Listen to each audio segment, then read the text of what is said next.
There are a lot of misconceptions about the foster care system that lead people into thinking abortion is a better alternative. Understanding these misconceptions and what actually happens when a mother chooses to make an adoption plan for her child is crucial to providing support to expecting mothers. When I was facing an unexpected pregnancy as a teenager, the term foster care did not set very well with me.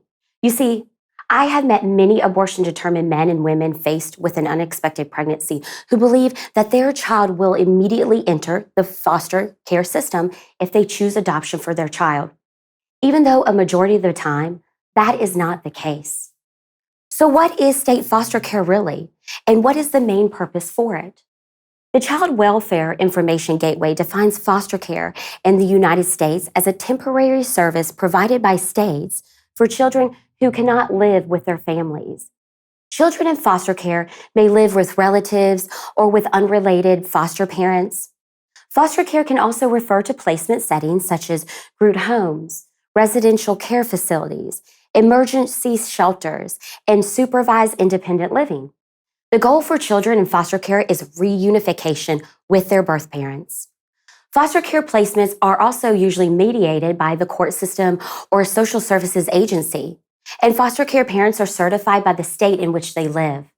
Foster care is almost always assumed to be temporary, with the goal of reuniting a child with his or her birth parents after it's been determined that they can properly provide for their child financially, emotionally, and socially.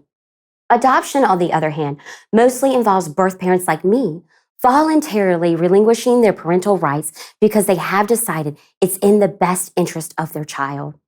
Adoption also offers legal security to adoptive parents and children in a way that foster care doesn't. The levels of contact in foster care versus adoption are different too.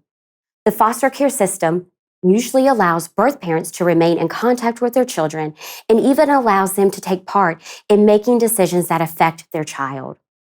For the most part, birth parents are actively encouraged to remain in contact with their child in foster care. Many actually have court-ordered visitations with their children.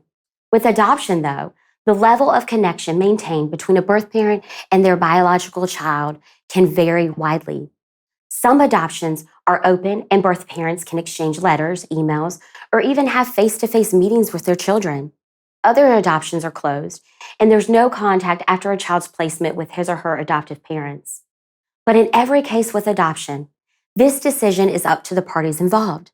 It's a matter of what everyone is comfortable with, and no one's desires are overlooked in keeping with what is in the best interest of the child.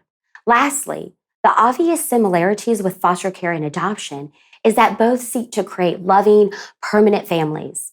And just like adoption, the goal of foster care is to find permanent, loving homes for children.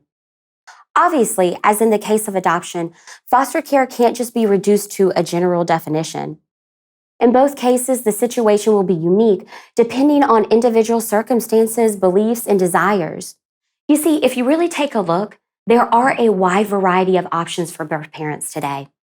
The option of open adoption allows an expecting mother and father to choose their family, work with an ethical adoption agency or attorney, and then place their child into the arms of an adoptive family.